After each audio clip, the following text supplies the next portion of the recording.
Hello everyone, welcome to Avanti classes. Myself Manjeet Bhardwaj और आप लोग केमिस्ट्री की आज हम क्लास लगाने वाले हैं। तो लेट्स स्टार्ट इट। तो सबसे पहले भाई मुझे बताइए, चैप्टर हम इलेक्ट्रो कर रहे हैं ना? Yes yes sir. Sir. Electrochemistry का चैप्टर है 25, डेट है 25/04/2023। ठीक है, और टॉपिक आज हम क्या करने वाले हैं, नर नेस्ट इक्वेशन करेंगे भाई। नर नेस्ट इक्वेशन की स्पेलिंग यही होती है क्या? सर NERN होता है। NERN होता है ना? ST। ठीक है।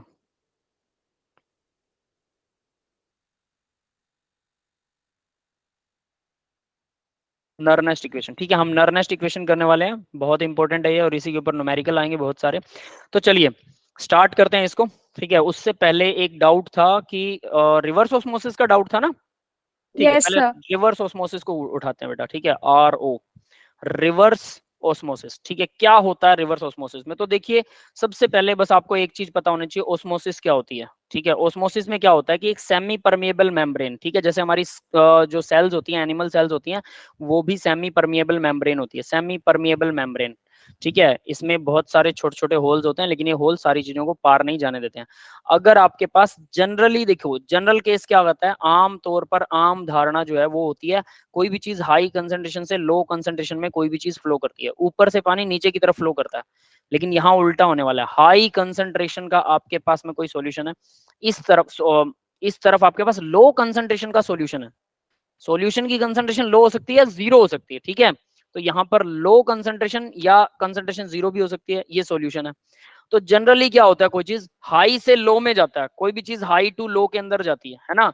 लेकिन ओस्मोसिस क्या कहता है कि लो से हाई में सोलवेंट के मॉलिक्यूल फ्लो करेंगे। सोलवेंट फ्लो करता है, सोलवेंट। ठीक है, सोल्यूट नहीं, सोलवेंट। इसका मतलब ये जो सेमी परमिएबल मेम्ब्रेन है, ये सोल्यूट के सोल्यूट के पार्टिकल को तो अलाउ ही नहीं करती, उनको पार ही नहीं जाने देती। सीधी बात दिमाग में घुसा लो कि सोल्यूट को ये आर पार नहीं जाने देगी। तो कौन जाएगा? सोलवेंट जा सकता है। तो सोलवेंट तो left to right, right to left, दोनों तरफ जा सकता है, बिल्कुल जा सकता है। लेकिन यहाँ क्या होता है, सोलवेंट जो है वो लो कंसंट्रेशन वाला सोलवेंट, लो से हाई में, नीचे से पानी ऊपर जा रहा है, लो से हाई, हाई में जा रहा है। तो लो कंसंट्रेशन से हाई कंसंट्रेशन में जाता है through semi permeable membrane, that is called osmosis. Clear है बेटा ओस्मोसिस क्या होता है? Yes, yes ma'am. ठीक है। Yes sir. ठीक है, अब आगे बढ़ते हैं बेटा। ठीक है, बहुत से बच्चे मुझे मैम ही कहते हैं, पता नहीं क्यों। एक तो मेरा नाम ही मंजीत है ना, मंजीत नाम पता है आप लोगों को? गर्ल्स का भी होता है, मंजीत सिंह, मंजीत कौर, पंजाब नहीं के अंदर। सर, सर मेरे पापा का नाम भी मनजीत है। अच्छा चलो ठीक है। अच्छी बात है, लेकिन बेटा गर्ल्स का नाम भी मंजीत होता है पंजाब में। पंजाब में तो ना सारे नाम, जो लड़के का नाम वही लड़की का नाम भी वही मिलेगा आपको, बस पीछे सिंह और कौर लगा देते हैं।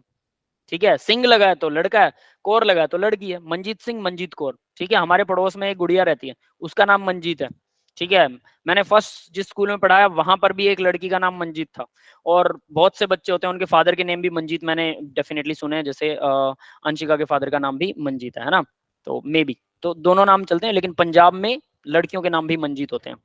तो इसलिए कुछ लोग कंफ्यूज हो जाते हैं मेरा नाम सुन के। खैर, जो पंजाब से रिलेट करते हैं उनके साथ ऐसा हो सकता है। देखो अब हम क्या करेंगे, यहाँ पर पिस्टन लगा देते हैं। ठीक है, ये पिस्टन है, पिस्टन समझते हो, एयर टाइट पिस्टन है, हवा नहीं पार कर सकती, पानी भी इसमें से पार नहीं जा सकता। तो मैं मान लो यहाँ पर एक बहुत जोर से प्रेशर डालूं, तो प्रेशर किस पे पड़ेगा भाई? ये तो वाल मोटी है, ये वाली वाल तो मोटी है, तो प्रेशर किस पे पड़ेगा? मेम्ब्रेन पे। तो मेम्ब्रेन को आप ऐसे लगा लो, सिंपली हम इसको ऐसे कर लेते हैं कि ये हमारे पास एक बैलून है। ठीक है, और ये बैलून ऊपर से हमने इसको फुला रखा, और यहाँ पर बहुत सारा हाई कंसंट्रेशन के अंदर क्या पड़ा है? सॉल्यूशन है। और बैलून के चारों तरफ यहाँ मैंने भर रखा है पानी। तो अगर मैंने बैलून को ऐसे ही छोड़ दिया तो क्या होता है, पानी जो है वो बैलून के अंदर जाना शुरू कर देता है, हाई कंसंट्रेशन में लो से। ठीक है, लेकिन अगर मैं बैलून को दबा दूं, यहां पर मैं बैलून को दबा रहा हूं दोनों हाथों से, सोचो दोनों हाथों से बैलून को दबा रहा हूं, तो बैलून के अंदर पानी भरा हुआ है और उसमें होल्स भी हैं, तो वो पानी, चीनी बाहर नहीं आएगी, पानी उसमें से बाहर आना शुरू हो जाएगा। यस और नॉट? Yes sir. यहां पर भी वैसा ही करेंगे बेटा। यहां क्या कर रहे हैं हम, पिस्टन डाल रहे हैं, पिस्टन से क्या हो रहा है, इसके ऊपर जोर पड़ रहा है, पिस्टन आएगा नीचे की तरफ, जोर पड़ेगा मेम्ब्रेन पे, मेम्ब्रेन पे जोर पड़ेगा ना, यस, क्योंकि इस वाल पे तो जोर पड़ने वाला नहीं है। अगर इस वाल पे, पहले मेम्ब्रेन पे पड़ेगा, वाल पे भी पड़ेगा, पर पहले मेम्ब्रेन पे प्रेशर पड़ेगा, तो क्या होगा, ये जो पानी है यहां से वापस उल्टा निकलना शुरू हो जाएगा इस तरफ, ठीक है। एक लेवल आएगा, पहला लेवल क्या आएगा, जब मैंने प्रेशर बढ़ाया तो एक लेवल आएगा जब ये पानी इधर आना बंद हो जाता है, पानी इस तरफ आना बंद हो जाएगा। इसका मतलब जहां पर अब जो ये प्रेशर पड़ रहा है, ये external pressure, external pressure equal हो जाएगा ओस्मोटिक प्रेशर के, तो पानी का फ्लो बंद हो जाएगा। ये बात समझ में आ गई? Yes sir. बाहर Yes, से जो sir. मैं प्रेशर डाल रहा हूं, वो अगर ये वाला प्रेशर इतना हो जाए कि इधर से जो पानी आ रहा था, सोलवेंट के मोलिक्यूल आ रहे थे लो से हाई में, वो बंद हो गए आना, तो इसका मतलब ओस्मोटिक प्रेशर और एक्सटर्नल प्रेशर जो मैं डाल रहा हूं दोनों बराबर हो गए। अब मैं एक्सटर्नल प्रेशर को और बढ़ा दूं, एक्सटर्नल एक्सटर्नल प्रेशर अगर ग्रेटर है देन ओस्मोटिक प्रेशर, तो क्या होगा, फ्लो किस तरफ जाएगा, तो फ्लो हाई से लो कंसंट्रेशन में, यानी कि नॉर्मल फ्लो हो जाएगा, ये हाई से लो कंसंट्रेशन की तरफ फ्लो होना शुरू हो जाएगा। यस, ये समझ में आ गया?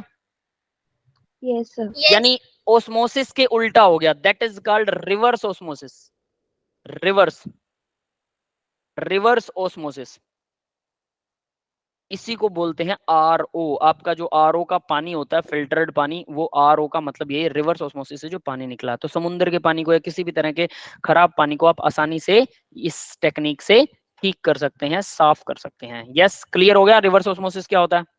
अब यस ऑस्मोटिक सर। प्रेशर को मेजर कैसे करते हैं, pi V equal n R T, that is the formula. अब वी जो है, अब पाई जो है वो n by V, n by V क्या होता है, मोलैरिटी, है ना, n by V molarity. Molarity क्या होती है, मोल पर लीटर, मोल पर लीटर, मोल क्या होता है, given mass by molar mass. तो यहां से आप pi equal number of mole की जगह आप भर सकते हैं गिवन मास, ठीक है, डिवाइडेड बाय मोलर मास, और वॉल्यूम ऑलरेडी था ही, ठीक है, वॉल्यूम इन लीटर, और मल्टीप्लाई में आर और टी है, ठीक है। तो यहां से इस तरह से आप इसमें मोलर मास को निकाल सकते हैं। मोलर मास को इधर ले आइए, पाई को उधर ले जाइए, तो इस फॉर्मूले में आप इस तरह से मोलर मास को फाइंड आउट कर सकते हैं। क्लियर है बेटा? Yes sir. आ गया कुछ, कोई और प्रॉब्लम, एनीथिंग एल्स? नो इसमें सर। इसमें यही था, इतना ही था ना, ठीक है। ठीक है भैया, अब इलेक्ट्रो शुरू करते हैं। तो इलेक्ट्रो के अंदर सबसे पहले calculation of electrode potential. Electrode potential कल हम क्या कर रहे थे, हमने पढ़ा कि इलेक्ट्रोड क्या होता है, इलेक्ट्रोड पोटेंशियल क्या होता है, ठीक है। इलेक्ट्रोड पोटेंशियल से हम वोल्टेज कैसे मेजर करते हैं, सेल की, सेल वर्क करेगा कि नहीं करेगा, तो उसका वोल्टेज कैसे, ई सेल क्या होता है, ई सेल याद है, कैथोड माइनस एनोड। अगर रिडक्शन पोटेंशियल देखते हैं दोनों का, तो कैथोड माइनस एनोड, वरना एक ऑक्सीडेशन वाले का ऑक्सीडेशन पोटेंशियल, रिडक्शन वाले का रिडक्शन देखते हैं, तो क्या होगा, कैथोड प्लस एनोड। यहां तक सबको क्लियर है? Yes, sir. Yes sir. ठीक है, तो वो हमने कल किया था। अब आज क्या करने वाले हैं, calculation of electrode potential. Electrode potential का कैलकुलेशन कैसे करते हैं, तो देखिए जरा, एट कैथोड एट एनोड। तो देखो एनोड पर क्या होता है, हमें पता है एनोड का मतलब क्या होता है, नेगेटिव। लोन वर्ड याद है सबको, L O A N, loan. Left side में ऑक्सीडेशन होता है, एनोड होता है। तो अगर आपको एनोड पता है तो इसका मतलब वहां ऑक्सीडेशन हो रहा है और वो नेगेटिव होता है, ठीक है, क्लियर है ना। तो ये ऑक्सीडेशन भी होता है, ऑक्सीडेशन का मतलब क्या है, लॉस ऑफ इलेक्ट्रॉन, तो ये 2 इलेक्ट्रॉन लूज कर रहा है। क्लियर है भाई सबको? Yes sir. है ना। अब कैथोड पर देखिए बेटा, कैथोड पर क्या होता है, कैथोड होगा तो पॉजिटिव चार्ज होगा, ठीक है, रिडक्शन होगा, रिडक्शन, और ये 2 इलेक्ट्रॉन गेन करेगा, हाइड्रोजन बना देगा। कैथोड और एनोड ऐसा है। तो इसको कैलकुलेट कैसे करते हैं, वो हमें वैसे तो ऑलरेडी पता है कि कैलकुलेट कैसे करते हैं, बट इन्होंने फिर से दोबारा से दिखा रखा है इसको। ऑक्सीडेशन पोटेंशियल, ये मरकरी का, सॉरी, ये हाइड्रोजन का ऑक्सीडेशन पोटेंशियल को ओपी बोलते हैं, रिडक्शन पोटेंशियल को आरपी बोलते हैं शॉर्ट फॉर्म में, ठीक है। याद रख लेना, शॉर्ट फॉर्म्स यूज होती हैं, हालांकि मैं इसको बहुत कम यूज करता हूँ, लेकिन जनरली दूसरे टीचर यूज करते हैं बहुत ज्यादा, ठीक है। ओपी निकाल लो, आरपी निकाल लो, तो मैं तो कई बार कंफ्यूज होता हूँ ये ओपी आरपी क्या कर रहा है, बाद में याद आता है कि ऑक्सीजन पोटेंशियल रिडक्शन पोटेंशियल है, ठीक है। तो ये हाइड्रोजन गेन कर रहा है, रिडक्शन पोटेंशियल हो गया, ठीक है, और ये ऑक्सीजन इस तरफ हाइड्रोजन जो है लूज कर रहा है, ऑक्सीजन पोटेंशियल हो गया। अंडर स्टैंडर्ड, तो स्टैंडर्ड कंडीशन हो ई नोट, स्टैंडर्ड कंडीशंस के अंदर तो ई नोट बोलेंगे दोनों का। स्टैंडर्ड ओपी यानी ऑक्सीडेशन पोटेंशियल, स्टैंडर्ड आरपी मतलब स्टैंडर्ड रिडक्शन पोटेंशियल। ये तो इसे लिखा जाता है, अभी कैलकुलेशन नहीं हो रही यहाँ पे, सिर्फ बताया गया कैसे सॉल्व करते हैं इसे। यस क्लियर है ये स्लाइड सबको? Yes Yes, sir. ठीक है, Yes, sir. ये याद करना बेटा, ध्यान रखिएगा। अब देखो कल हमने हाइड्रोजन इलेक्ट्रोड को बताया था मैंने कि हाइड्रोजन इलेक्ट्रोड कैसा होता है, SHE बोलते हैं उसे, शी, स्टैंडर्ड हाइड्रोजन इलेक्ट्रोड। ये अब उसका पर्टिकुलर डायग्राम है। हाइड्रोजन यहां से जाती है 1 एटमॉस्फेयर प्रेशर पर, वैसे 1 बार पर जानी चाहिए ये, 1 एटमॉस्फेयर प्रेशर के ऊपर हाइड्रोजन इस कॉलम से जा रही है, ठीक है। ये हाइड्रोजन है यहाँ पर, ध्यान रखना, हाइड्रोजन गैस, आप इसे हाइड्रोजन गैस मान सकते हैं ब्लू कलर्स को, ठीक है। और ये लगातार हाइड्रोजन गैस का प्रेशर से, ये हाइड्रोजन गैस लगातार प्लेटिनम ब्लैक के ऊपर, प्लेटिनम ब्लैक के इलेक्ट्रोड पर, ये कौन सा इलेक्ट्रोड होता है, ये इनर्ट इलेक्ट्रोड होता है, पता है ना। यस ये रिएक्शन नहीं करेगा, हमारा ये वाला इलेक्ट्रोड इनर्ट होता होगा, ये रिएक्शन नहीं करेगा। तो क्या हाइड्रोजन इलेक्ट्रोड रिएक्शन करेगा? वो इनर्ट होता है बट वो प्लेटिनम की पोजीशन में आकर इलेक्ट्रोड अब इनर्ट नहीं रहेगा, सीधी सी बात है। तो प्लेटिनम के साथ ये इलेक्ट्रोड क्या बोलते हैं उसे, अब एक्टिवेट हो जाएगा, इनर्ट नहीं रहेगा हाइड्रोजन। तो देखो हाइड्रोजन की गैस लगातार, हाइड्रोजन की गैस पे फूंक मारी जा रही है लगातार, तो एक कॉलम बन गया, एक रोड बन गई हाइड्रोजन की, यस और नॉट? यस बन गया इलेक्ट्रोड, तो ये हाइड्रोजन का इलेक्ट्रोड, एक रोड बन गई हाइड्रोजन की, हालांकि गैस है लेकिन फिर भी रोड बन गई, क्योंकि लगातार उसके ऊपर प्रेशर आ रहा है। प्रेशर बढ़ा दोगे तो कंसंट्रेशन बढ़ जाएगी हाइड्रोजन की, घटा दोगे तो घट जाएगी, इसलिए इसको परफेक्ट रखना जरूरी था, इसलिए 1 एटमॉस्फेयर या 1 बार, ठीक है। नीचे मोलर कंसंट्रेशन सेम रखनी होती है, तो इलेक्ट्रोलिटिक सॉल्यूशन कौन सा रखेंगे, H3O पॉजिटिव आयन, HCl है भाई, यहाँ पे 1 मोलर HCl होता है एक्चुअल में वो, ठीक है।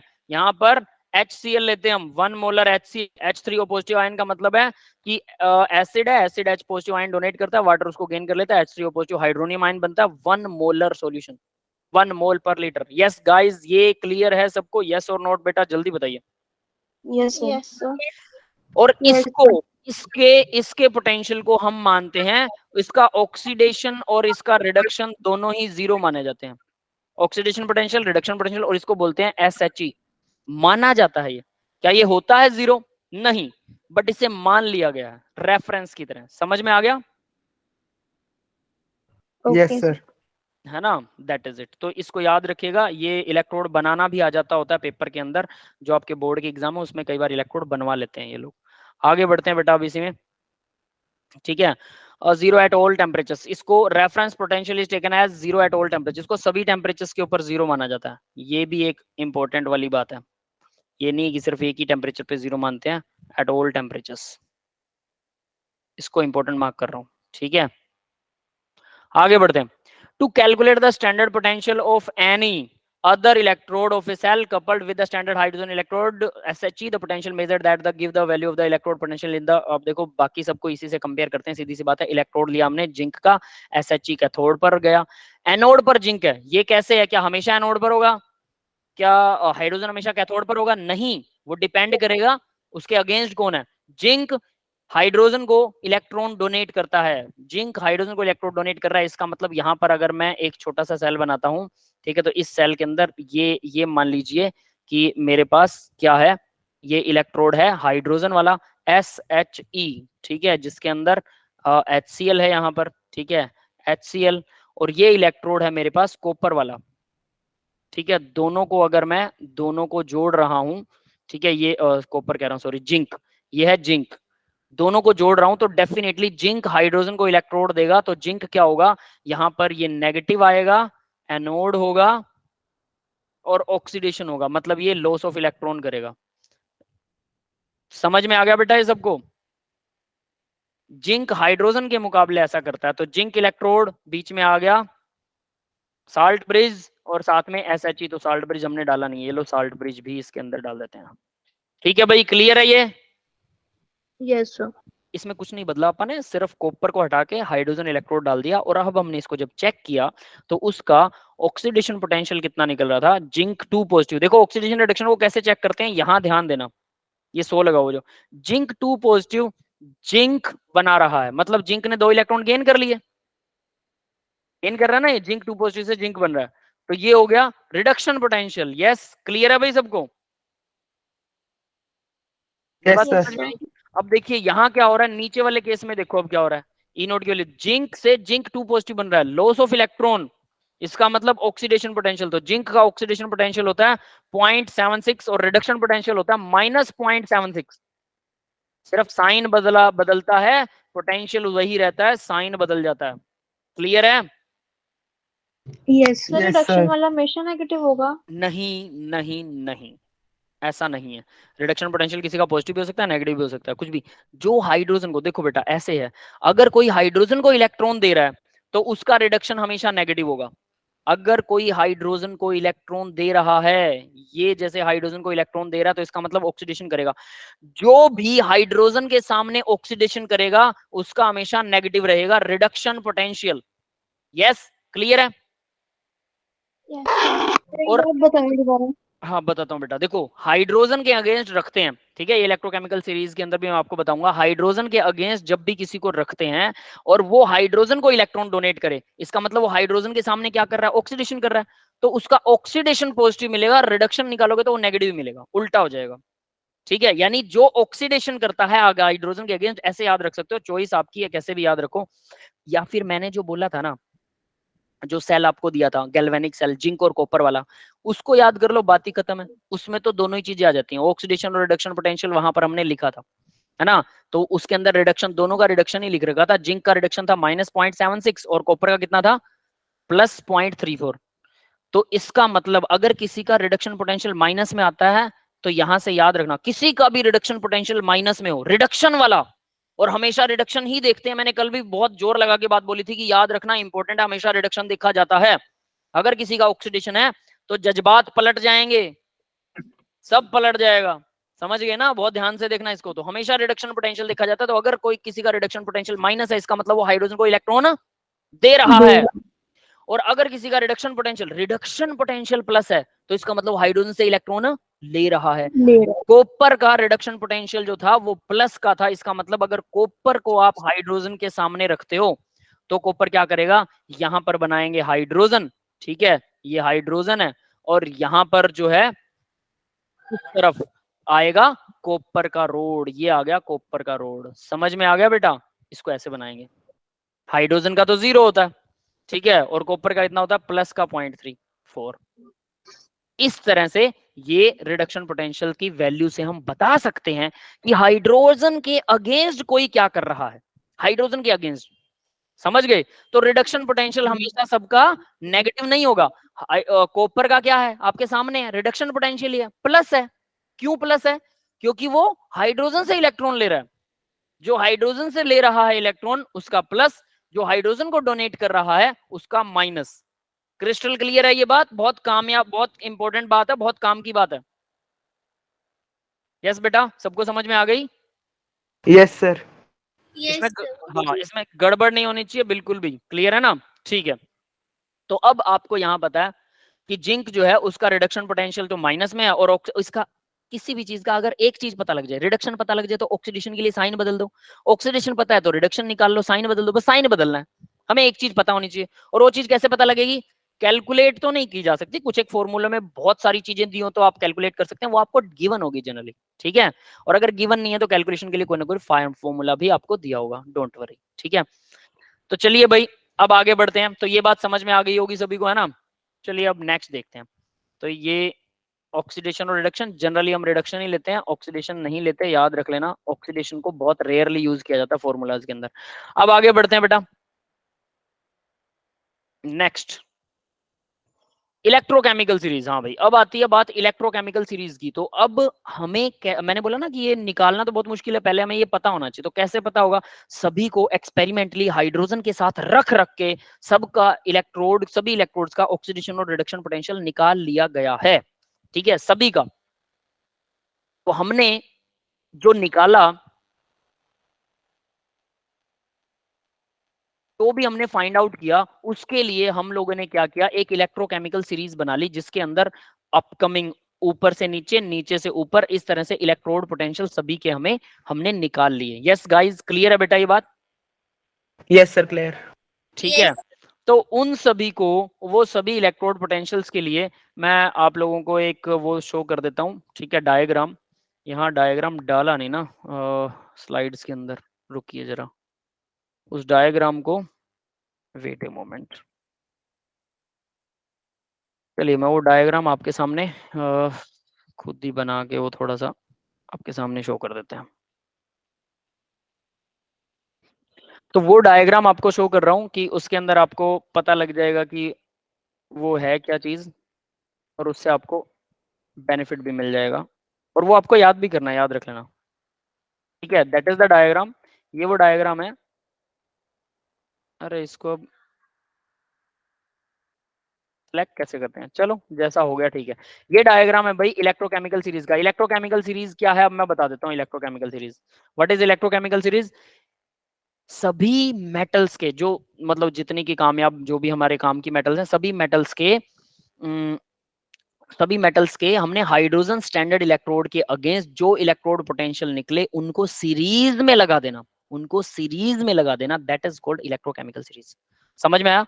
इतनी मोटी सारी लंबी चौड़ी डेफिनेशन है इसकी, लेकिन आप सिंपल उसको बोलो कि हाइड्रोजन इलेक्ट्रोड के अगेंस्ट सभी मेटल्स के इलेक्ट्रोड पोटेंशियल को सीरीज में लगा देना, that is called electrochemical series. Clear है भाई सबको? Yes sir. अब ये इलेक्ट्रोकेमिकल सीरीज क्या बताती है, इसमें इंपॉर्टेंट चीजें दे रखी हैं, सारी की सारी नहीं दी हुई है, तो इनमें कुछ वैल्यूज आपको याद होनी चाहिए। कौन कौन सी वैल्यूज आपको याद करनी है वो बता देता हूँ, ठीक है। वैसे तो बहुत सारी वैल्यूज आप याद रख सकते हो, नो वरी अबाउट दिस, लेकिन कौन सी मोस्ट इंपॉर्टेंट वैल्यूज है जो आपको याद रखनी ही रखनी है। सबसे पहले तो सबसे आसान वैल्यू याद रखेंगे हाइड्रोजन की। ये वैल्यू याद रखने की जरूरत है क्या किसी को? नहीं सर। जीरो है, स्टैंडर्ड इलेक्ट्रोड इसी का है, इसी के अगेंस्ट सबको मेजर करते हैं, तो ये वैल्यू हमेशा याद रहनी चाहिए, बात ही खत्म। अब मैंने बोला था galvanic cell, copper plus 0.34, zinc minus 0.76, ये वैल्यूज भी याद रखने की जरूरत है क्या किसी को? नो। ये हमने जब सेल ही याद कर लिया तो मुझे लगता है कि ये वैल्यूज तो याद रहनी चाहिए एट एवरी कॉस्ट, है ना? ठीक है, तो ये दोनों वैल्यूज भी आपको याद रहनी चाहिए, और हाइड्रोजन जीरो होता है, इस बात में किसी को डाउट नहीं है। नेक्स्ट, अब इसके अलावा और क्या याद करना है भाई?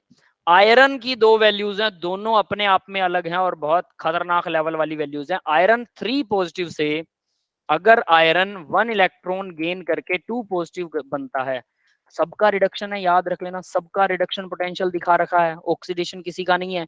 ऑक्सीडेशन करना हो तो साइन बदल देना। रिडक्शन क्या होता है? Gain of electron. तो सभी जब गेन करेंगे तो वो क्या दिखाएंगे, तो और वो भी बताऊंगा, हाइड्रोजन के अगेंस्ट गेन थोड़ा करेंगे सारे के सारे, कुछ तो डोनेट भी करेंगे।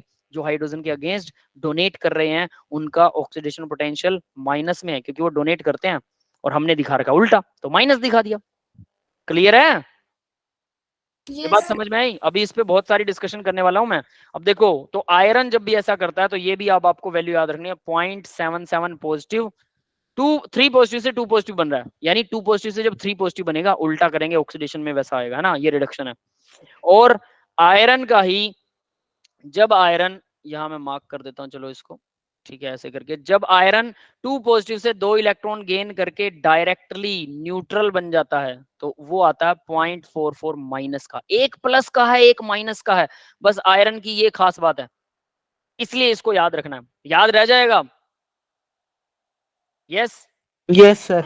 अब उसके बाद में किसको याद रखना है? उसके बाद में याद रखना भाई फ्लोरीन को, हाईएस्ट हाईएस्ट होता है पॉजिटिव में, और 2.87 हाईएस्ट है, 2.87, इससे ज्यादा किसी का होता ही नहीं है, ठीक है, हमारे नॉन में नहीं अभी तक। और नीचे वाला लोएस्ट है -3.05।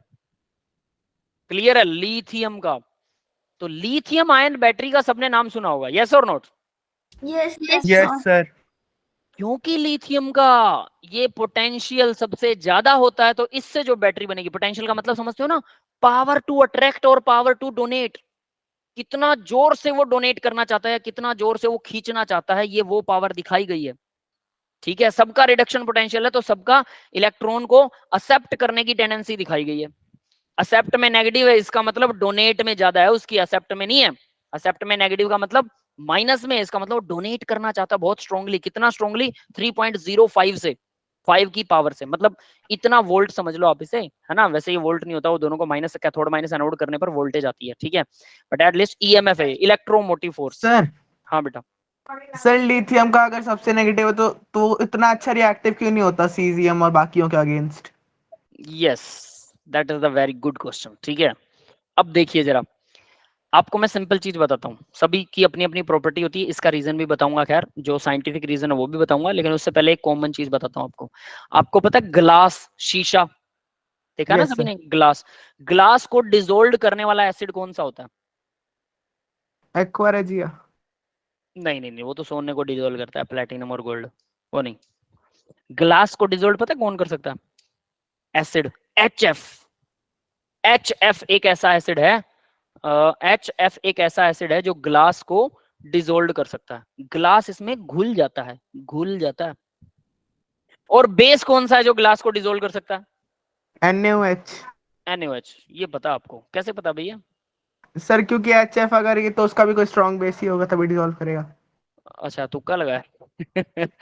ऐसा नहीं है, HF स्ट्रॉन्ग है इसका मतलब? आर यू नहीं नहीं सर।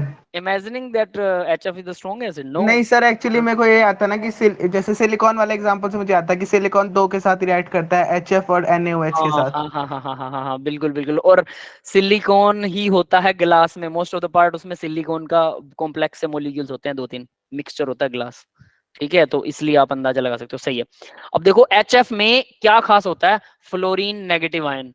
फ्लोरीन नेगेटिव आयन क्या होता है, बहुत छोटा होता है, इतना छोटा होता है कि जो टेफ्लॉन की लेयर होती है ना, नॉन स्टिकी पैन्स का पता है सबको, non yes sticky sir. Pans आते हैं ब्लैक Yes, से yes, कलर के, sir. वो जो टेफ्लॉन की लेयर होती है वो फ्लोरीन की चढ़ी होती है उस पे। और वो कौन सी लेयर होती है वो बता देता हूँ, CF2, फिर CF2, फिर CF2, और इस तरह से चलता रहता है। और यहाँ पर वैलेंसी खाली, यहाँ पर वैलेंसी खाली, ये खाली ऐसे करके चलती रहेगी चलती रहेगी। तो मैं इसको ऐसे करके ऐसे दिखा देते हैं, ठीक है, कार्बन की चेन को ऐसे ऐसे करके दिखा देते हैं ना, तो यहाँ पर CF2 ऐसे चेन चलती रहेगी, लास्ट में आके मान लो H से बंद होगी, जो भी है। ये होता है टेफ्लॉन। समझ में आया टेफ्लॉन क्या होता है? Yes sir.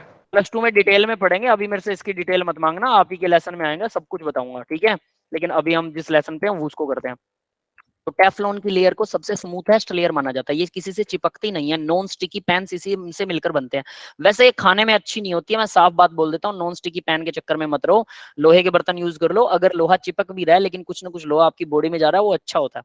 इसकी बजाय कांसे के बर्तन आते थे, पीतल के बर्तन आते थे, तांबे के बर्तन आते थे, अलग अलग बर्तन में अलग अलग लेवल का खाना बनाया जाता था, वो से हमारी सेहत के लिए अच्छा होता था, हमारी बॉडी के अंदर जाता था, ठीक है। अभी जो स्टील हम खाते हैं वो सेहत के लिए बिल्कुल अच्छा नहीं है, स्टील।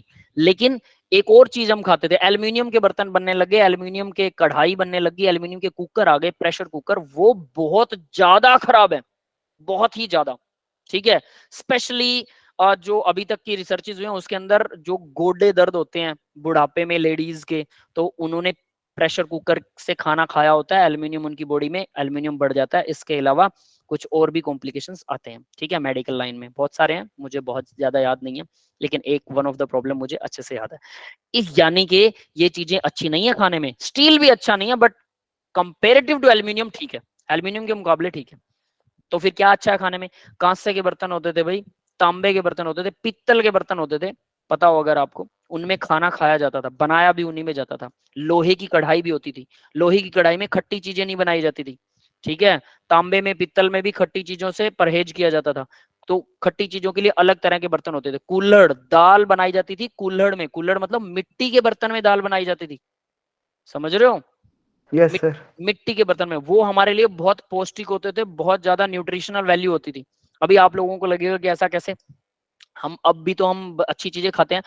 आपको ध्यान देना, पीढ़ी का असर आपको नजर आएगा। जो मेरी पीढ़ी से ऊपर मेरे पापा की पीढ़ी थी, समझ लो मेरे फादर जो थे, या आपके फादर के, आपके दादा समझ लो, आपके दादा के टाइम में एक बोरी का वजन होता था 100 किलो, ठीक है। और अभी कितना है पता है? गेहूं की बोरी का वजन 50 किलो के गट्टे आने लग गए हैं, पहले 100 किलो के आते थे। मेरे देखते देखते मैंने जनरेशन को पलटते देखा, मतलब मेरी जनरेशन से पहले वाली जनरेशन 100 किलो उठा सकती थी, सोचिए। और मेरी जनरेशन के बाद वाली या मेरे वाली जनरेशन भी इतनी इतनी कमजोर हो चुकी है, वो 50 किलो का ही वजन उठा सकती है।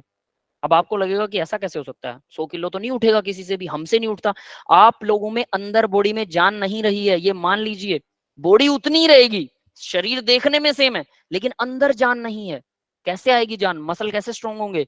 ये जो मल्टीविटामिन प्रोटीन हम खाना बंद कर चुके हैं ना, जो बर्तनों में खाना पकाते हैं और फिर स्प्रे का खाना खाते हैं, दैट इज वाई हमारी बॉडी जो है बीमार जल्दी हो रही है। इसीलिए मेडिकल कॉलेजेस ज्यादा खुल रहे हैं, मेडिसिन की इंडस्ट्रियां ज्यादा बढ़ रही हैं, क्योंकि आदमी दवाइयों पर चलने लगा है। अब आपको लगेगा हमें तो अभी कोई बीमारी नहीं है, लेकिन पहले आदमी की उम्र 100 साल हुआ करती थी, आज आप जानते हैं एवरेज उम्र 60 साल रह गई है, 40 साल तो घट गई है।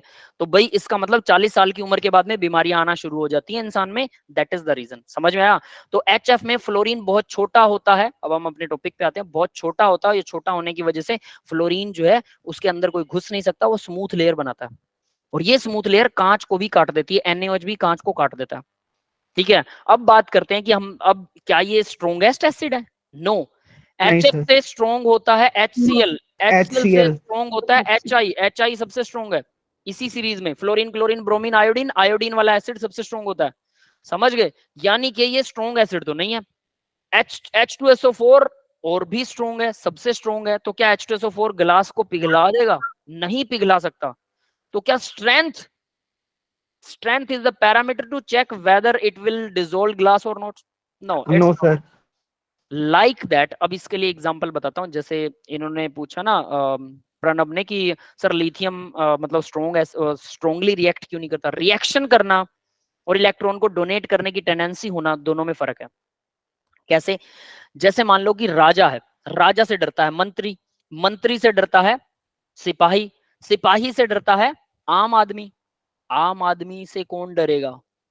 आम आदमी से डरेगा बच्चा। ठीक है, अब बच्चा, बच्चे से कौन डरेगा? बच्चे से उसका मम्मी पापा डरेगा, जो उसको लाड करते हैं। समझ गए? अब yes sir. Mummy mummy papa आम आदमी भी हो सकते हैं, राजा भी हो सकता है। तो राजा अपने बच्चे से डर सकता है, राजा का बच्चा, छोटा बच्चा राजा के मुंह पे थप्पड़ मार सकता है। पर क्या मंत्री मार सकता है थप्पड़ राजा के मुंह पे? नो पॉसिबल ही सर। नहीं, पॉसिबल ही नहीं। हम कहेंगे कि सर मंत्री के पास इतनी पावर है, बच्चे के पास, मतलब बच्चे के पास तो पावर भी नहीं है, वो क्यों मार सकता है? भाई उसका क्या हक है? चलो बच्चे को भी छोड़ो, उसे शायद सेंस नहीं है। रानी, राजा डरता है रानी से। समझ गए? अपनी वाइफ से डरता है राजा, लेकिन रानी से मंत्री नहीं डरता।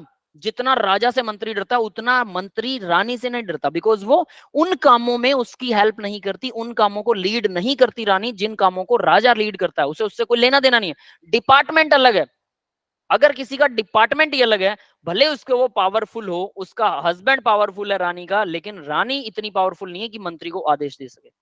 रानी के सामने मंत्री बोल सकता है, राजा के सामने गलत आदेश पर भी नहीं बोलेगा। समझ गए बेटा?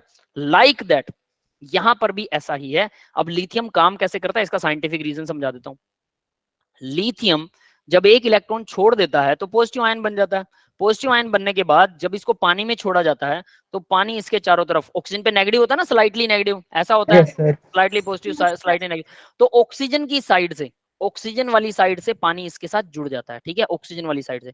अब ये पानी जुड़ गया, इस पानी के साथ फिर से एक और लेयर, फिर से एक और लेयर, ऐसे करके पानी की लेयर्स जो हैं वो इसके साथ जुड़ती रहेंगी। मैं इसको ऐसे बना रहा हूँ, देखो H2O H2O H2O H2O। तो ये एक बहुत बड़ी बॉल बन जाएगी लिथियम के चारों तरफ, जिसके चारों तरफ पानी की लेयर्स होंगी। 3D बॉल है, याद रख लेना इसको, 2D मत समझ लेना, 3D बॉल है ये। क्लियर है? यस पानी सर। का एक बहुत बड़ा गोला बन जाता है। एटम का साइज क्या है? छोटा। लिथियम सबसे छोटा है अपने ग्रुप में, हाइड्रोजन को छोड़ के। हाइड्रोजन वैसे इसमें स्टडी भी नहीं होता है एल्कली मेटल में, है ना? Yes sir. तो ये और 1 पॉजिटिव चार्ज है, पावर सबसे ज्यादा है। सोडियम के पास भी 1 पॉजिटिव है, लेकिन साइज बड़ा है, मोटा आदमी है, पावर उतनी है बट मोटा आदमी है। नीचे पोटेशियम, पावर वही 1 पॉजिटिव है बट और भी मोटा आदमी है। पोटेशियम से नीचे रिबीडियम, सीजियम, फ्रेंशियम। तो सीजियम बहुत ज्यादा मोटा आदमी है, भयंकर मोटा आदमी, लेकिन पावर उतनी है, वो तो चल भी नहीं पाएगा। उसके चारों तरफ एक ही लेयर बनेगी। क्यों? सीजियम ले लो आप, बहुत मोटा आदमी सीजियम। सीजियम खुद बहुत मोटा है, 1 पॉजिटिव चार्ज है, तो यहां से यहां तक इसकी पावर पानी के मॉलिक्यूल को खींचने की बहुत कम हो गई कि नहीं हो गई? Yes. Yes sir. Yes, sir. तो जब पानी का मॉलिक्यूल इससे जुड़ता है ना, तो जुड़ने के बाद, क्योंकि इलेक्ट्रोस्टैटिक अट्रैक्शन होता है, स्लाइटली नेगेटिव स्लाइटली पॉजिटिव का अट्रैक्शन होगा, अट्रैक्शन होगा तो सिस्टम की एनर्जी डाउन होगी, सिस्टम की एनर्जी डाउन होगी तो इसका मतलब ये सिस्टम एनर्जी रिलीज करेगा। इसको बोलते हैं हाइड्रेशन एंथैल्पी। क्लियर है? तो हाइड्रेशन यस। एंथैल्पी सीजियम के केस में होती है कम, लिथियम के केस में बहुत ज्यादा होती है, क्योंकि बहुत सारे पानी के मॉलिक्यूल्स जुड़ते हैं। और वो बड़ी मोलिक्यूल बड़ी बॉल बन जाएगा, सीजियम के जितनी बड़ी बॉल बन जाएगा लिथियम। तो सोचो यानी कितने सारे वाटर के मोलिक्यूल जुड़े, इस वजह से जो लॉस ऑफ एनर्जी होता है। तो यानी हमने लिथियम को, अब यहाँ ध्यान देना, लिथियम को एक इलेक्ट्रॉन डोनेट करवाने के लिए मान लो 50 जूल एनर्जी दे दी, 50 जूल, ठीक है। सीजियम को डेफिनेटली एक इलेक्ट्रॉन लूज करवाने के लिए हमें 10 जूल ही देनी पड़ेगी, सपोज। ये बात समझ में आ रही है? Yes clear sir. है? तो अब सीजियम जब पानी के साथ जुड़ता है तो वो हमें देता है 5 जूल एनर्जी वापस। तो 10 मैंने दी थी, 5 इसने मेरे को वापस दे दी, कुल मिला के मेरी 5 जूल लग गई घर से। क्लियर है? Yes sir. अब लिथियम के केस में क्या होता है, लिथियम में वाटर की बहुत सारी लेयर्स होती है, तो लिथियम को मैंने दी थी 50 जूल एनर्जी, बट लिथियम ने मेरे को वापस कर दी 60 जूल एनर्जी। तो मेरी घर से तो लगी नहीं, मेरे को तो मिल गई फ्री की 10 जूल। सीजियम के केस में मेरे पास से लग रही थी 5 जूल, लेकिन लिथियम के केस में मुझे मिल गई 10 joule. That is why lithium strong है इलेक्ट्रॉन डोनेट करने में। अब कहोगे डोनेट में तो स्ट्रोंग नहीं था, डोनेट करने के बाद जो लक्षण होते हैं ना इनके, समझ रहे हो, वो यस सर। इसके लिथियम वाले बढ़िया हैं, इसलिए लिथियम ऐसा है। डोनेट से पहले जो लक्षण थे लिथियम के कि मैं नहीं दूंगा, वो सीजियम के अच्छे थे। डोनेट के बाद जो बिहेव होता है वो लिथियम का अच्छा है। दैट इज वाई इस बिहेव की वजह से ऐसा होता है। यस बेटा, समझ में आ गया scientific reason? Yes sir, clear. yes, sir. अब दूसरा चीज ये जरूर याद रखना कि हर किसी का ऐसा मत सोचना कि सिर्फ बिहेव देख लिया कि भाई इसकी इलेक्ट्रोनेगेटिविटी, इलेक्ट्रॉन क्या बोलते हैं, इलेक्ट्रॉन आयनाइजेशन एनर्जी जो है वो लिथियम की ज्यादा होती है, तो इसका मतलब ये अच्छा रिएक्टिव नहीं होगा। ज्यादा होने के बाद, जुड़ने के बाद, दूसरे से इलेक्ट्रॉन छोड़ने में तो टाइम लगा है, लेकिन जुड़ने के बाद जो उसने बिहेव किया वो भी बहुत मायने रखता है। तो जब वो किसी से बॉन्ड बनाता है तो स्ट्रांगली बॉन्ड बनाता है कि नहीं। तो लिथियम आयन बैटरी इससे बनती है भाई, तो लिथियम का, फ्लोरीन का, इन सब का अब आपको याद रखना है। That is it. क्लियर है? ये सब याद हो जाएगा, मुझे लग रहा है यहाँ स्क्रीन के ऊपर देख के आपको याद हो जाना चाहिए, है ना। अब आगे यस बढ़ते हैं सर। बेटा। अब मैं आपसे कुछ क्वेश्चन पूछता हूँ, ये वाले सारे याद रखना है, इसके अलावा भी कोई और है? एल्यूमिनियम, मैग्नीशियम और Pb2 पॉजिटिव, Pb4 पॉजिटिव है, चलो इसको छोड़ सकते हो, कोई दिक्कत नहीं है। Ag आ गया, Ag याद रखना चाहो याद रखते हो, 80 है, बाकी कुछ नहीं है, ठीक है। ऑक्सीजन और H पॉजिटिव का तो जरूरत ही नहीं है, वाटर बनेगा। क्लोरीन का 136, ठीक है, उसको भी याद करने की जरूरत नहीं, ठीक है। फिलहाल इतने याद रखिए, काफी है। जब भी आगे जरूरत पड़ेगी, जैसे प्रैक्टिस करेंगे तो आगे वाले सारे याद हो जाएंगे, और कई बार इनको याद रखने की जरूरत होती है, ठीक है। नॉट ऑलवेज, बट कुल मिला के आप ये 4-5 याद रखिए। 4 और 2 6 हैं, पहला और लास्ट, उसके अलावा ऑक्सीजन तो, हाइड्रोजन तो याद ही है, और बाकी के 4 और हैं बस, ठीक है। अब बात करते हैं भाई, मैं अगर आपसे ये बोलूं कि मैंने स्क्रीन आपके सामने ये इलेक्ट्रोकेमिकल सीरीज खुली हुई है, तो मैं अगर आपसे बोलूं कि मैंने उठा लिया एक जगह से, क्या उठाएं, Ag उठा लिया, Ag उठा लिया, और दूसरी तरफ उठा लिया मैंने फ्लोरीन, बताओ सेल का इलेक्ट्रोनेगेटिव, सेल का ईएमएफ बताओ, ई नोट सेल। समझ में आया क्वेश्चन? Yes sir. Ag उठाया है और फ्लोरीन उठाया, अगर सर वैसे हम किसी को भी एनोड कैथोड पे रख सकते हैं? किसी को नहीं रख सकते।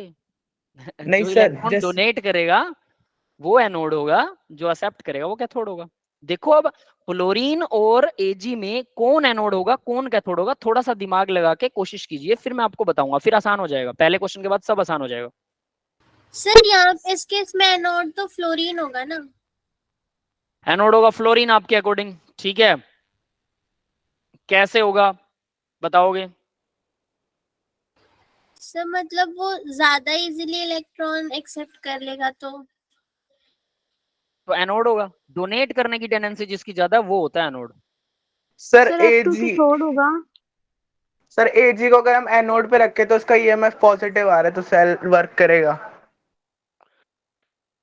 ईएमएफ पॉजिटिव आ रहा है, Ag को एनोड पर रखोगे, ठीक है।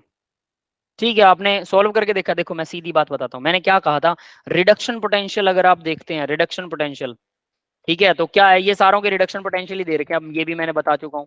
तो जब सबके रिडक्शन पोटेंशियल दे रखे हैं, तो Ag का रिडक्शन पोटेंशियल कितना है, ठीक है, Ag का रिडक्शन पोटेंशियल है 0.80 प्लस का, और फ्लोरीन का कितना है 2.87, ये भी प्लस का है। तो मैंने क्या कहा था, रिडक्शन पोटेंशियल के अंदर, रिडक्शन पोटेंशियल का मतलब क्या होता है, इलेक्ट्रॉन एक्सेप्ट करने की एक्सेप्ट टेंडेंसी करने की टेंडेंसी। किसकी ज्यादा है बताइए जरा। फ्लोरीन की ज्यादा है। फ्लोरीन की ज्यादा। ये इलेक्ट्रॉन एक्सेप्ट करेगा तो डोनेट कौन करेगा? ये भाई साहब करेगा, बात ही खत्म है। तो जो डोनेट कर रहा है एजी आएगा इधर, एजी, ये एजी का रोड आएगा इधर, और इधर आएगा फ्लोरीन का कॉलम, क्योंकि फ्लोरीन तो गैस है तो उसका हम एक कॉलम बना देंगे, और उस कॉलम के अंदर यहाँ पे कुछ ऐसा कुछ मेटल जो उसको वो कर रहा है, और यहाँ पे फ्लोरीन का HF का सॉल्यूशन होगा। तो यानी फ्लोरीन क्या करेगा? इलेक्ट्रॉन गेन करेगा और एजी डोनेट करेगा। यस, क्लियर है? Yes sir. पहली Yes. बात तो ऐसे सोचना है इसको कि किसका ज्यादा है इलेक्ट्रॉन गेन करने की टेंडेंसी, किसकी ज्यादा। दूसरी चीज बताता हूं अब इसको और कैसे सोचना है, वो देखिए जरा। एजी हो गया। अब नेक्स्ट बात करते हैं कि एजी ने इलेक्ट्रॉन डोनेट किया, तो हमें एक और चीज हमने सीखी थी, कैथोड माइनस एनोड करते होते हैं ई सेल निकालने के लिए। तो ई नोट सेल कैसे निकलेगा? कैथोड कौन सा है भाई? अब कैथोड है 2 फ्लोरीन। फ्लोरीन कैथोड है 2.87 माइनस में 0.80, ठीक है। तो 0.80 आएगा, ये कितना आ जाएगा? 0.07.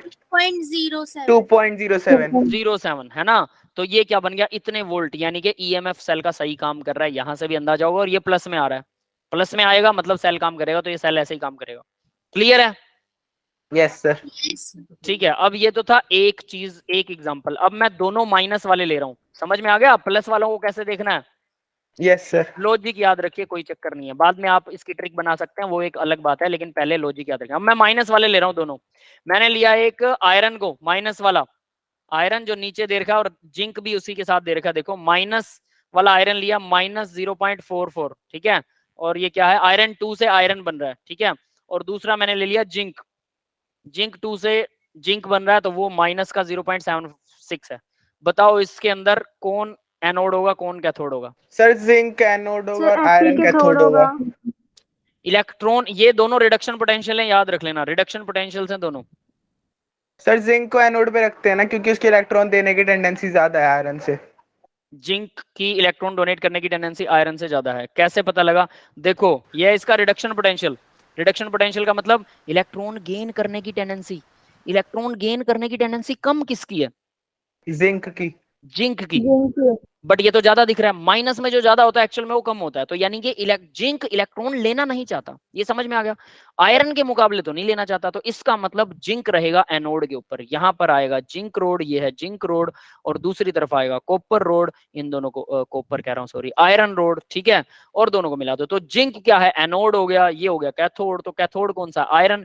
कैथोड माइनस एनोड, माइनस में माइनस का 0.76, ये माइनस का साइन जरूर याद रखना, माइनस माइनस हो गया प्लस। तो ये कितना आ जाएगा भाई? 2 and 3, ठीक है। 3 प्लस का 0.32। 0.33 वोल्ट प्लस का, इसका मतलब ये सेल वर्क करेगा। यस, क्लियर है? ये बात समझ में आ गई? Yes sir. दोनों एनोड हो, Yes, sir. दोनों पॉजिटिव हो, इसका मतलब इलेक्ट्रॉन गेन कौन करना चाहता है? स्ट्रॉन्गली इलेक्ट्रॉन गेन कौन? जो ज्यादा है जिसका पॉजिटिव में। रिडक्शन पोटेंशियल का मतलब इलेक्ट्रॉन गेन करने की टेंडेंसी, तो जो ज्यादा है उसकी गेन करने की टेंडेंसी ज्यादा है। प्लस में जो ज्यादा है, और माइनस में जो ज्यादा है उसका उल्टा है, क्योंकि माइनस में ज्यादा असलियत में वो कम है, तो इलेक्ट्रॉन गेन करने की टेंडेंसी जिंक की कम है। बस प्लस माइनस का यही हिसाब रखिएगा, जो ज्यादा है इलेक्ट्रॉन गेन करने की टेंडेंसी डेफिनेटली वो कैथोड रहेगा। अब माइनस में भी जो ज्यादा है, यानी इलेक्ट्रॉन गेन करने की टेंडेंसी ज्यादा है, वो कैथोड रहना चाहिए। तो यानी जो कम है वो उसकी इलेक्ट्रॉन गेन करने की टेंडेंसी ज्यादा रहेगी, ठीक है। जो ज्यादा है उसकी कम रहेगी, क्योंकि माइनस का साइन लगा हो तो उल्टा हो जाएगा। ये बात समझ में आ गई? Yes sir. और अगर एक प्लस एक माइनस दिया हो तो सीधा फिर तो कोई दिक्कत ही नहीं है। प्लस मतलब इलेक्ट्रॉन गेन करने की टेंडेंसी उसकी पॉजिटिव में है, ज्यादा है। मतलब इलेक्ट्रॉन गेन करने की टेंडेंसी उसकी कम है, नेगेटिव है ना। तो कम है तो जिंक वो, यानी कि माइनस वाले हमेशा लेफ्ट में रहेंगे, प्लस वाले हमेशा राइट में रहेंगे, वो हमेशा एनोड रहेंगे। अगर कोई माइनस में है तो सारे माइनस वाले एनोड रहेंगे, अगर इनके सामने प्लस वाला रखा जाए तो यानी अगर लिथियम और फ्लोरीन को रखा जाए तो सबसे अच्छा सेल बनाया जा सकता है। यस, क्लियर है बेटा? Yes sir. तो अब इससे आप बता सकते हैं कि सेल वर्क करेगा कि नहीं, बता सकते हैं आसानी से। Yes sir. कौन इलेक्ट्रॉन डोनेट करेगा किसके अगेंस्ट, ये भी बता सकते हैं, Yes, sir. है ना। इलेक्ट्रॉन गेन करने की टेंडेंसी किसकी ज्यादा है किसकी कम है, ये भी बता सकते हैं। तो काफी सारी चीजें हमें इलेक्ट्रोकेमिकल सेल से, इलेक्ट्रोकेमिकल सीरीज से सीखने को मिलती हैं। तो ये सीरीज में ये चीजें याद रखिए, इन्हीं के ऊपर क्वेश्चन बेस्ड होगा सारा का सारा। क्लियर है बेटा सबको? Yes sir. ठीक है। Yes, sir. अब ये पॉइंट बहुत अच्छे से याद रखना, याद रख लेना। ये इलेक्ट्रोकेमिकल सीरीज का, इलेक्ट्रोकेमिकल सीरीज क्या होती है? हाइड्रोजन के अगेंस्ट बाकी सभी का इलेक्ट्रोड पोटेंशियल हमने सीरीज में लिख दिया। तो यहाँ देखो स्ट्रॉन्ग ऑक्सीडाइजिंग एजेंट ऊपर की तरफ, ऑक्सीडाइजिंग मतलब ऑक्सीजन, ऑक्सीडाइजिंग का मतलब क्या होता है? इलेक्ट्रॉन डोनेट करने की टेंडेंसी जिनकी स्ट्रॉन्ग है ना। तो फ्लोरीन की सबसे ज्यादा इलेक्ट्रॉन डोनेट करने की टेंडेंसी है भाई, इसलिए फ्लोरीन का ऑक्सीडेशन जो इलेक्ट्रोकेमिकल सीरीज में ई नोट की वैल्यू है सबसे ज्यादा है, पॉजिटिव है। नीचे स्ट्रॉन्ग रिड्यूसिंग एजेंट है, मतलब दूसरों को इलेक्ट्रॉन देने की टेंडेंसी है, रिडक्शन करवाने की एबिलिटी दूसरों को। तो लिथियम स्ट्रॉन्गली इलेक्ट्रॉन डोनेट करवाता है। अब वैसे क्वेश्चन उठता है लिथियम स्ट्रॉन्गली मतलब इलेक्ट्रॉन डोनेट कर रहा है, इसकी बजाय तो सीजियम लगना चाहिए यहाँ पे। बट मैंने बोला सीजियम इलेक्ट्रॉन छोड़ तो आसानी से देता है, बट छोड़ने के बाद वो स्टेबल नहीं रह पाता, पॉजिटिव आयन पानी में तो नहीं है, ठीक है। और हमें पता है रिएक्शन होगी तो जो पॉजिटिव आयन बनेगा उसको स्टेबल करने के लिए कोई दूसरा बंदा भी तो चाहिए, तो जो स्टेबल ज्यादा होता है उसी को हम पूछते हैं। यस बेटा, क्लियर है ये बात सबको? Yes sir. ठीक है, अब आगे बढ़ते हैं। नरनेस्ट इक्वेशन देखिए क्या है भाई, ठीक है। तो नरनेस्ट इक्वेशन क्या कहती है? Cell potential depend upon the temperature and composition of the reaction. ये हमें पता है, सेल पोटेंशियल डिपेंड करता है, depend on temperature and composition reaction का, सेल पोटेंशियल्स ई नोट की value. It depend upon the concentration of the solute and partial pressure of the gas if any. Gas है तो partial pressure पर depend करेगा, partial pressure of gas पर भी depend करता है, कंसंट्रेशन पर भी डिपेंड कर सकता है। हम कंपोजिशन कहें तो कंसंट्रेशन, कंपोजिशन मतलब वो जिंक है या कॉपर है, ये कंपोजिशन हो गई उसकी। या जिंक और कॉपर का एलॉय भी हो सकता हो, तो वो भी कंपोजिशन हो सकती है। टेम्परेचर पे भी डिपेंड करता है, कंपोजिशन पे भी डिपेंड करता है, कंसंट्रेशन पे भी करता है, और पार्शियल प्रेशर पे भी करता है अगर वो गैस है तो। It depend upon the concentration can be derived from thermodynamically from the thermodynamics. तो कंसंट्रेशन इस पे भी डिपेंड करता है। तो देखो भाई डेल्टा जी जो होता है वो G naught R T natural log Q के इक्वल होता है। ये थर्मोडायनेमिक इक्वेशन याद है सबको? पीछे आई थी +1 में, नहीं याद है तो अभी याद कर लो, कोई दिक्कत नहीं है। Delta G G naught standard state में जी की value plus R T natural log Q होता है। क्यू क्या होता है? Reaction quotient, product divide by reactant raise to their power of concentration, ठीक है। ए और बी या अल्फा और बीटा कुछ भी लगा सकते हैं हम। क्लियर है? ये होता है क्यू, समझ में आ गया बेटा? और डेल्टा जी की वैल्यू हमें पता है, डेल्टा जी इक्वल होता negative N F E, negative N F E electrode potential है, एफ फैराडे कांस्टेंट है, एन नंबर ऑफ इलेक्ट्रॉन्स है। यस, क्लियर है ये बात सबको? Yes sir. Yes sir. N number of electrons gain और lose, जो गेन किए हैं या फिर डोनेट किए हैं, है ना, गेन और डोनेट, ठीक है। ये अच्छे से लिखा नहीं जा रहा, इसको छोटा लिखते हैं, गेन और डोनेट। उसके बाद में एफ क्या है? एफ कांस्टेंट है, फैराडे कांस्टेंट,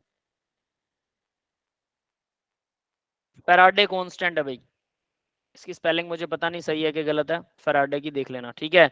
ई क्या है? ई सेल है, electrode potential of cell, electrode potential. है ना,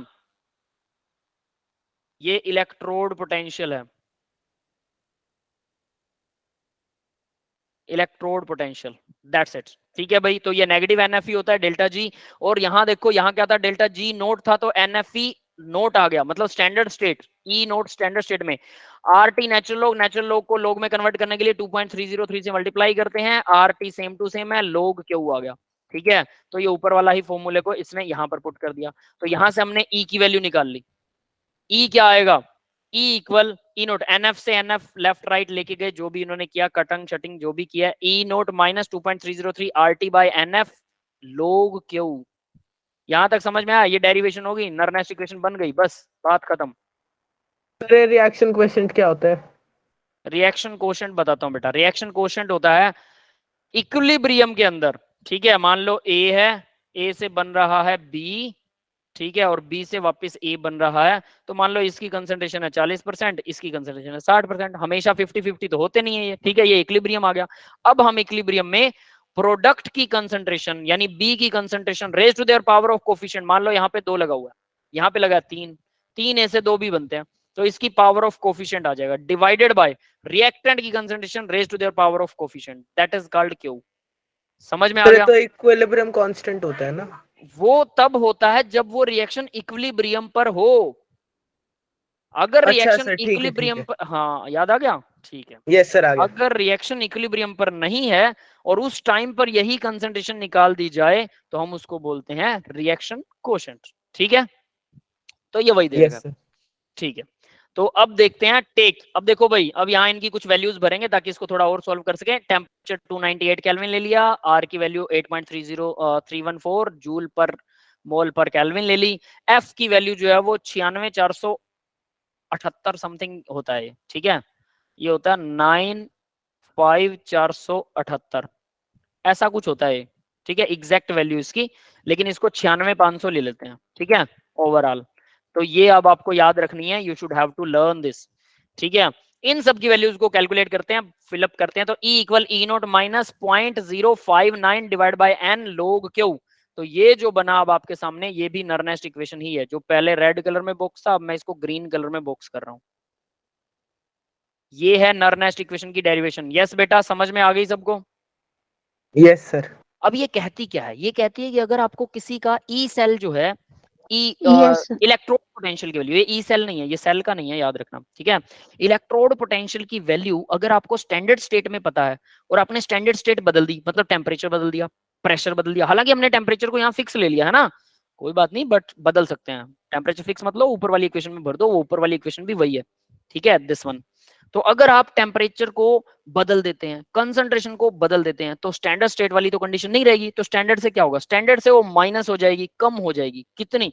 0.059 divide by n. N is the number of electron log Q, that's it.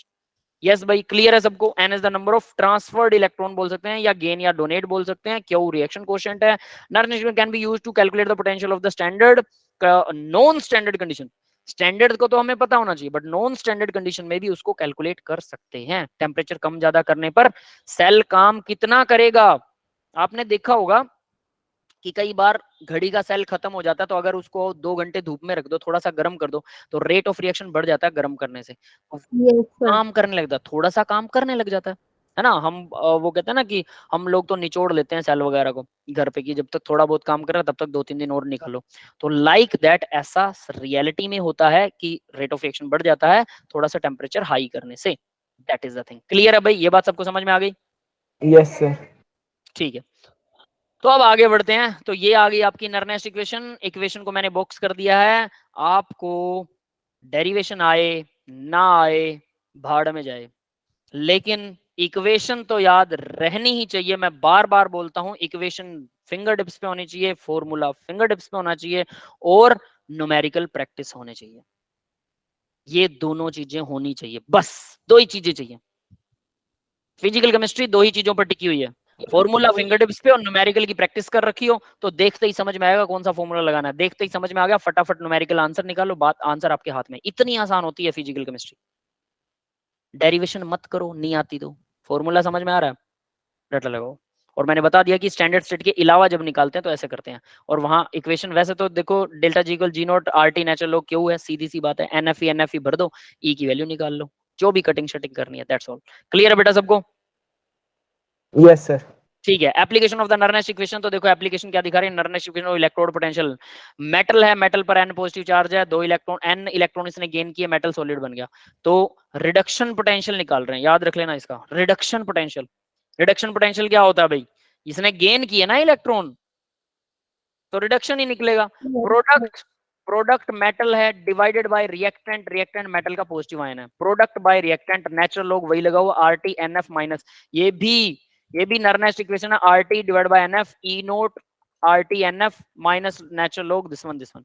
अब अगर इसको ये उल्टा गलत नहीं करेगा, यहाँ आएगा नेगेटिव, ठीक है, ये नेगेटिव यहाँ आएगा भाई, यहाँ कुछ नहीं है। तो अब देखो रिडक्शन का 2.303 नेचुरल लॉग को लॉग में कन्वर्ट कर दिया, RT by NF log metal solid by solid metal जो होती है ना, सॉलिड मेटल, उसकी कंसंट्रेशन क्या माने 1, इसकी कंसंट्रेशन 1 हो गई है, डिवाइड बाय ये, तो ये भी आपके सामने 298 केल्विन के ऊपर वही, बाकी सब कुछ सेम है। तो ये एक हमने रिडक्शन पोटेंशियल निकाल लिया। यस बेटा, ये समझ में आया सबको? Yes sir. इसको याद कीजिएगा डायरेक्ट, वरना ये वैसे याद करने की चीज नहीं है, ये सीधा निकल जाता है। आप लोग इसको फॉलो कीजिए, ज्यादा बेटर है, निकालिए मत, ठीक है, डोंट सॉल्व इट।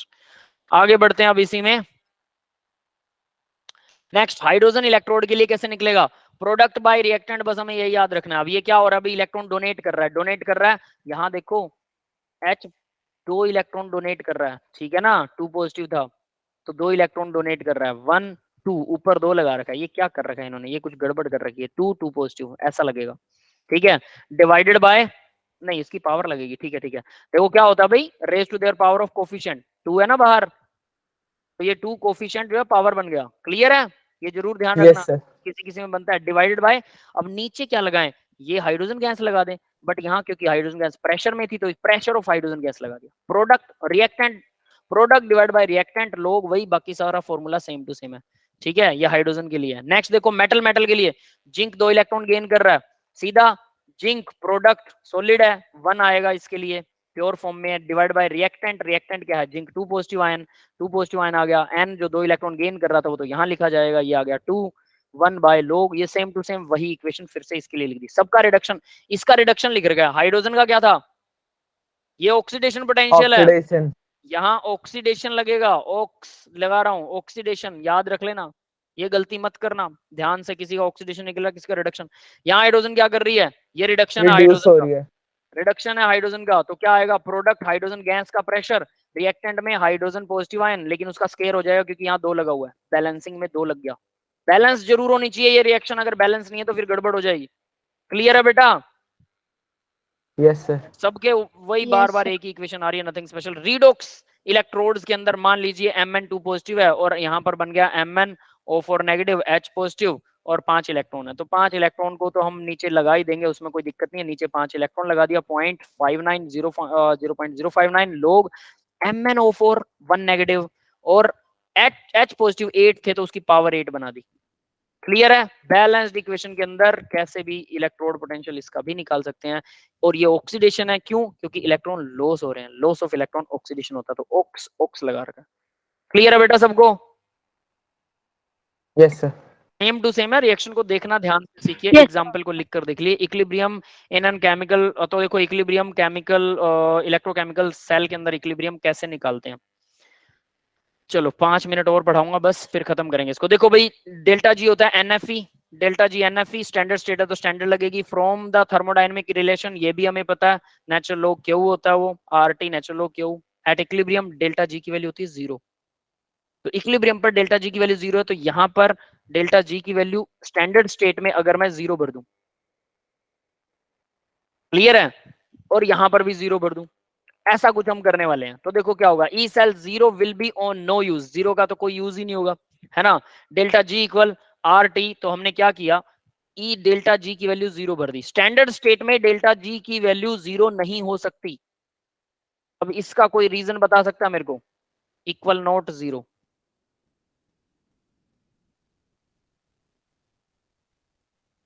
इसका कोई रीजन बता सकता है? यस, सर मैं भी शायद क्योंकि स्टैंडर्ड कंडीशन में स्पॉन्टेनियस नॉन स्पॉन्टेनियस होना जरूरी हो, ऐसा कुछ हो। ध्यान से सोचो, स्टैंडर्ड स्टेट्स हैं, मतलब अपने स्टेट्स को फिक्स कर दिया, 298 केल्विन टेम्परेचर, स्टैंडर्ड को 1 लिया जाता है इसलिए, क्या बेटा दोबारा बोलो, स्टैंडर्ड को मोस्टली से 1 करके लिया जाता है नहीं कि नहीं नहीं नहीं नहीं नहीं बेटा, सुनिए सुनिए ध्यान से सुनिएगा, आपने टेम्परेचर कर दिया 298 केल्विन, प्रेशर कर दिया 1 बार, ठीक है, कंसंट्रेशन जो है 1 मोलैरिटी की कर दी, अगर कंसंट्रेशन है तो इन कंडीशंस में आपको लगता है कि ये सारी कंडीशनें फिक्स करने के बाद में इक्विलिब्रियम, जो इक्विलिब्रियम बन जाएगा डेल्टा जी नोट, इक्विलिब्रियम जो बनेगा, क्या पक्के तौर पर वो इक्विलिब्रियम वहां पर एस्टेब्लिश होगा और उसकी कंसंट्रेशन हमेशा 0, मतलब डेल्टा जी की वैल्यू इक्विलिब्रियम के ऊपर 0, डेल्टा जी वहां पर 0 हो जाएगा, सोचो, नो सर, है ना, मतलब हमने कंडीशनें सेम कर दी, तो इक्विलिब्रियम एस्टेब्लिश कर रहे हैं, तो इक्विलिब्रियम फिर उन कंडीशन पर, उस जगह पर तो इक्विलिब्रियम नहीं आने वाला जहां पर हम चाहते हैं, इक्विलिब्रियम की स्टेट चेंज हो जाती है, डेल्टा जी की वैल्यू, हम क्या कह रहे हैं कि किसी अदर कंडीशंस में एट इक्विलिब्रियम डेल्टा जी की वैल्यू 0 होती है, इक्विलिब्रियम पर डेल्टा जी 0 होता है, लेकिन स्टैंडर्ड स्टेट में डेल्टा जी नोट जो है वो 0 नहीं होगा, डेल्टा जी इक्विलिब्रियम पर स्टैंडर्ड स्टेट में वो इक्विलिब्रियम वहां पर नहीं बनेगा जहां पर बनना चाहिए, that is why delta G naught की वैल्यू 0 नहीं हो सकती है, ठीक है, ये ध्यान रख लेना, तो यहां पर क्या आएगा, डेल्टा जी और E cell equal 0, cell can be no use, तो डेल्टा जी इक्वल, सीधी सी बात है, तो यहां देखो इन्होंने क्या किया, अगर ये 0 हो गया तो मैं इन दोनों में मैं इसको ऐसा भर सकता हूं, 0 equal delta G naught plus R T, और यहां पर आ गया L N natural log Q. तो अब क्या करूं भाई, आर टी को उधर ले जाओ, फिर उसके बाद में नेक्स्ट स्टेप देखो ये आ गया, नेक्स्ट डेल्टा जी को एक तरफ रख लिया, आर टी नेचुरल लॉग को दूसरी तरफ ले गए। अब नेचुरल लॉग क्यू जो है ये इक्विलिब्रियम पर क्या हो जाता है, इक्विलिब्रियम आ के गया हो ना, जाता है। के हो गया, के इक्विलिब्रियम। तो एट इक्विलिब्रियम हम डेल्टा जी नोट की जगह पर क्या भर सकते हैं, N F delta N F E naught cell, delta G यही होता है, N F E negative N F E होता है, ये नेगेटिव एन एफ ई हो गया, नेगेटिव से नेगेटिव कट जाएगा, आपके सामने क्या आएगा, लोग, और यहां पर लोग इक्विलिब्रियम के है, लोग इक्विलिब्रियम के इक्वल एन एफ ई, देखो ये तीनों लिखे हुए हैं एन एफ ई, इसको भूल मत जाना, N F E divide by 2.303 R T. Yes, ये समझ में आया बेटा। तो यहां यस से हम इक्विलिब्रियम कांस्टेंट निकाल सकते हैं, अगर इक्विलिब्रियम पर कोई बोले और ई नोट की वैल्यू दियो तो इक्विलिब्रियम कांस्टेंट को यहां से भी निकाला जा सकता है, equilibrium constant can be drawn from here. At 298 kelvin R की वैल्यू 8.314 जूल पर मोल पर केल्विन लेते हैं, तो हम इसको भी सॉल्व करके ये लिख सकते हैं। ठीक है, ये समझ में आ गया।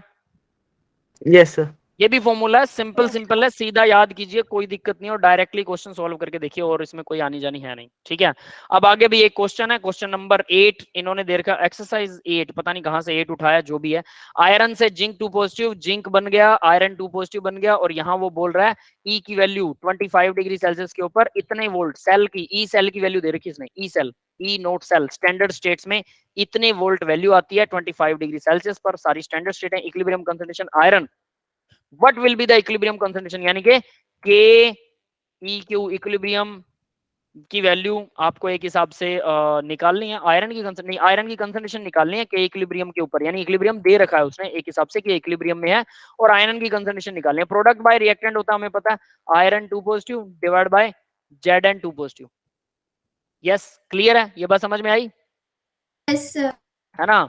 तो ये दोनों का पहले अलग अलग निकालेंगे, फिर दोनों को इकट्ठा करेंगे। When a piece of iron is placed 1 molar zinc 2 positive solution, zinc 2 positive solution के अंदर आयरन को डाल दिया इसने, ठीक है, जिंक 2 पॉजिटिव सॉल्यूशन, उसके अंदर एक आयरन डाल दिया 1 मोल कंसंट्रेशन के अंदर, तो क्या होगा। तो भाई इसको देखते हैं जरा, और ये क्वेश्चन आप लोग खुद करोगे, द नरनेस्ट इक्वेशन सीधा लगाएंगे, ये आ गया। नरनेस्ट इक्वेशन निकालने से 32 दे रखा है इसने, तो ई नोट की value directly zinc by iron ये आ जाएगी। और कह सकते हैं, तो देखो यहां इसने फिर क्या किया, इसकी वैल्यू लगा के और ये लगा दिया ये वाला फॉर्मूला, ठीक है। 2.303 ई नोट की वैल्यू दी हुई है, एन की वैल्यू 2 है, लोग 1 बाय आयरन 2 पॉजिटिव। अब ये ऊपर 1 क्यों लगाया भाई, जिंक बाय यहां पर प्रोडक्ट बाय रिएक्टेंट आएगा ना, जिंक बाय आयरन, क्लियर है। यहां पर जिंक 2 पॉजिटिव नहीं आएगा, याद रख लेना, ये गलत दिया हुआ है, क्लियर है। Yes sir. अभी क्लियर है ना, 1 जिंक की कंसंट्रेशन 1, जिंक प्योर है तो 1 आ जाएगा, बस सीधी बात। और लोग, अब यहां से आपके पास वैल्यू क्या आएगी, आयरन की कंसंट्रेशन तो निकालनी थी, निकाल लो आयरन की कंसंट्रेशन, इक्विलिब्रियम उसने दे रखा था, इक्विलिब्रियम के ऊपर ई सेल की वैल्यू दे रखी है, दैट्स इट, क्लियर है। ये यस क्वेश्चन सर। समझ में आ गया। एंटी लोग लगेगा, लोग लगेगा, वो तो जो भी आप यहां से सॉल्व कर सकते हैं, हम लोग एंटी लोग पर भी एक सॉल्यूशन बनाने वाले हैं। Work done by the cell, हाँ अब यहाँ पर एक इंपॉर्टेंट क्वेश्चन आता है, वर्क डन क्या होता है। अभी वर्क इक्वल होता है चार्ज इनटू पोटेंशियल एनएफई, ये भी वर्क होता है, तो डेल्टा जी नेगेटिव एनएफई होता है, या नेगेटिव डेल्टा जी एनएफई होता है, तो वर्क डन को निकाल सकते हैं। Work done equal maximum work done होता है positive nFE E naught, where E naught is the standard EMF of the cell, यानी कि वर्क जब निकालते हैं तो वर्क एक्चुअल में एनएफई ही होता है, delta G, negative delta G को डब्ल्यू मैक्स बोलते हैं, यानी डेल्टा जी वर्क डन होता है, बस ये याद रख लीजिए, सीधी सी बात है। यहाँ पर अब एक क्वेश्चन आ गया, यहाँ उसका डेल्टा जी उसने दे रखा है, और हमें ये निकालना है work maximum delta G equal, maximum work को डेल्टा जी बोलते हैं, और नेगेटिव एनएफई होता है, तो नेगेटिव, यानी पीछे वाला फॉर्मूले में गड़बड़ है क्या, नेगेटिव एनएफई आएगा, क्या दे रखा है इन लोगों ने भी। माइनस डेल्टा जी दिया है ना, तो माइनस उधर के माइनस एनएफई हो जाएगा। वो एक ही चीज कुछ तो होना चाहिए ना, या तो माइनस डेल्टा जी, ये माइनस होना चाहिए है ना, यस सर। ये माइनस होगा, दैट इज, ठीक है। तो यहां देखिएगा भाई, ये फॉर्मूला यूज हुआ है, जी की वैल्यू ऊपर से निकाल ली इन्होंने, डेल्टा जी दे रखा है, और एफ की वैल्यू नेगेटिव NFE, एन की वैल्यू है 2, एफ की वैल्यू है 96,500, फेराडे कांस्टेंट होता है, याद रखनी आपको वैल्यू, और ई नोट की वैल्यू उसने दे रखी है, तो इससे वर्क डन आ गया, बस सीधी सी बात है, ये वर्क डन आ जाएगा। ठीक है, एक ही फॉर्मूला, जस्ट इट, ये फॉर्मूला, इसके अलावा पीछे तो ये फॉर्मूला हम कर चुके हैं, ये वाला फॉर्मूला इक्विलिब्रियम वाला जो यूज होता है फर्दर ऑन, ये सारे तो आप डायरेक्ट इक्वेशन देख के निकलते हैं, ये सब इक्वेशन देख के निकलते हैं, just write it once with pen and notebook. आप लोगों को ये नर्नेश इक्वेशन वगैरह सारी लिखनी होगी, और ये जो हमने अभी अभी किया है नर्नेश इक्वेशन की डेरिवेशन, ये भी एक बार करके देखिए। हाँ, ये इंपॉर्टेंट था, इलेक्ट्रोकेमिकल सीरीज, इनको याद कीजिए। तो मुझे लगता है टोटल ओवरऑल जितना भी हमने किया आज, वो आधे घंटे का काम है सारा। यस सर एक बार वो वर्क डन वाली स्लाइड दिखा दीजिएगा। Work done, last work done ही है बेटा, ये लो, बस सीधा है, डेल्टा जी जो होता है नेगेटिव NFE वही वर्क डन होता है बस, और कुछ नहीं है इसमें। नहीं सर, एक बार फॉर्मूला लिखना था, वो वाली लास्ट वाली स्लाइड जो इससे पीछे वाली थी। इससे पीछे वो ये रहा बेटा, यस बात सर, एक ये ही, वाली।